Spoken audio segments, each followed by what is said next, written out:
We are going to cover basically three topics, that is convective heat transfer, one dimensional heat transfer by convection, and coefficient of heat transfer. What is convective heat transfer? Convective heat transfer is the mode of heat transfer in which the actual movement of the particle takes place, and actual movement of the particle is the reason for the heat transfer.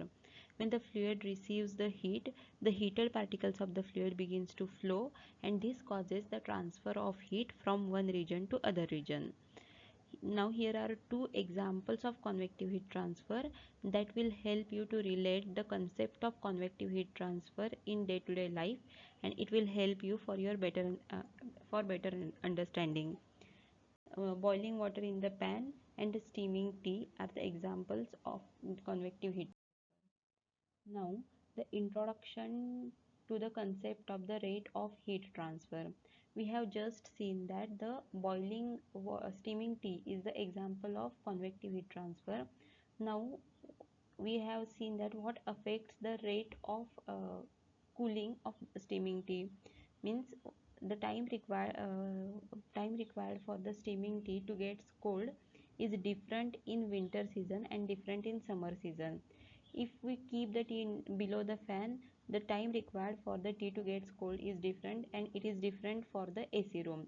So in the chemical engineering concepts, when the atmospheric temperature and the temperature of the steaming tea, if there is a wide difference, then the time required for the steaming tea to get cold is less. And and even if the tea is below the fan, then the velocity of air affects the rate of steaming tea to get cold. And the same case applies to the when tea is kept in the AC room.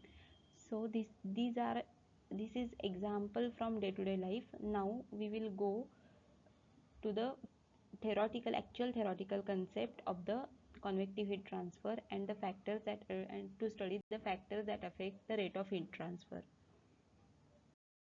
Here, a wall. Consider a wall. It is at higher temperature, that is TW, and it is contact in the fluid which is at temperature T infinity. It is at ambient temperature. So we know that the heat transfer takes place between the wall and the fluid at ambient temperature. Now here are the factors that affect the rate of heat transfer between the wall and the bulk fluid. These the factors that affect the rate are heat conduction, boundary layer theory, and fluid dynamics. Now the question arises that what is as here the heat transfer takes place by the convection, then what is the reason to consider heat transfer by the conduction in this case? The reason for this is that when the fluid is in the contact with the wall, the velocity of the fluid at the in the immediate contact with the wall is zero. That is that layer of the fluid is considered as a stagnant or steady, and hence the heat transfer in this region will takes place by the conduction only. That is why it is necessary to consider the heat conduction in this case also. Now, as the heat transfer takes place by the conduction, we can calculate that by using the Fourier's law. Now, what Fourier's law states us that Q is equal to K dt by dx. So, to for these calculations, we will require the following data, that is thermal conductivity of the fluid. We can get its value from the literature. Thickness of the boundary layer, we will require the thickness of the boundary layer, that is dx. In this case we will require the thickness of boundary layer, and that's why we will necessary to study the boundary layer theory. And also the fluid temperature gradient at the wall, that is the difference between the temperature of the wall and the fluid, that is the rate at which the fluid convects away the heat from the wall, and that depends upon the velocity of the fluid. That's why heat conduction, boundary layer theory, and fluid dynamics of the fluid is necessary to study to calculate the rate of heat transfer in this case. Now all these concepts are covered in the Newton's law of cooling, and this law states that Q by A, that is the rate of heat transfer per unit area, is equal to H Tw minus T infinity. All these complexities, all these complex terms are covered by the new covered in this single law, and it gives us easiest format to calculate the rate of heat transfer in this particular case. Here we will study the Newton's law of cooling in further detail. Here Q is the rate of heat transfer and Tw minus T infinity is the temperature gradient, and H is the very important term, that is the heat transfer coefficient or film coefficient. Its unit is W by m square C. The value of H depends upon the fluid composition, properties of the fluid, geometry of the solid surface, and hydrodynamics of the fluid motion.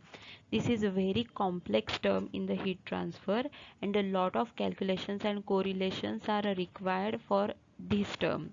Now, to understand this term in more detail, we will relate this term we will relate this equation with the Fourier's law, so that we will get the equation for heat transfer coefficient in easier format. So if we relate the Newton's law of cooling with the Fourier's law, we will get this equation for heat transfer coefficient. Though this equation we get from the last slide, though this equation seems to be simple, there are many complexities involved in the calculation for H. That is, there is non-linearity in the value of K, that is there is non-linearity in the value of thermal conductivity, and it is very difficult to determine the value of delta, as the value of delta depends upon the properties of the fluid, that is density, viscosity, specific heat, and thermal conductivity. So finally we have concluded that H is the very complex function in the heat transfer coefficient is a very complex function in the heat transfer, and a number of calculations and correlations are required for determining its value. We will study these calculations and correlations in more detail in the next chapter.